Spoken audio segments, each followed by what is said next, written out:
আজকে তৈরি করছি চা। চা হলো এমন একটি জিনিস যেটি সকলেরই পছন্দের, সেটি সকালে হোক বা সন্ধেবেলায় হোক। তো আজকে থাকবে চা নিয়ে একটি গল্প। নমস্কার সকলকে, আমি দেবপ্রিয়া। আমার চ্যানেল স্টোরি টাইম উইথ দেবপ্রিয়াতে আপনাদের জানাই স্বাগত। আর সেই সাথে আজকে বলবো যে চায়ের সাথে আমাদের ইমোশনস, আমাদের মাইন্ডের কত কিছু জিনিস কিভাবে কন্ট্রোল হয়।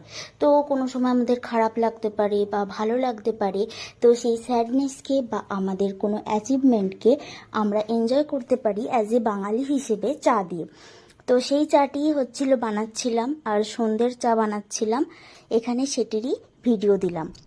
আর এরপরে চা তৈরি হয়ে গেছিল, 3 জনের জন্য টোটাল বানিয়েছিলাম। আর কেমিস্ট্রি স্টুডেন্ট হওয়ার জন্য সবসময় এই আগুনের সামনে দাঁড়িয়ে উইদাউট ফ্যান কাজ করাটা খুবই নর্মাল আমাদের জন্য।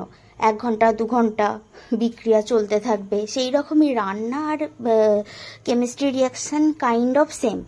তো তারপর তৈরি হয়ে গেছিলো চা, আর চায়ের সাথে যেটা দরকারটা সেটা হলো বিস্কুট। আর সেই অনেকগুলো বিস্কুট নিয়ে আর চায়ের সাথে কয়েকটা ছবিও তুলে নিয়েছিলাম। তারপর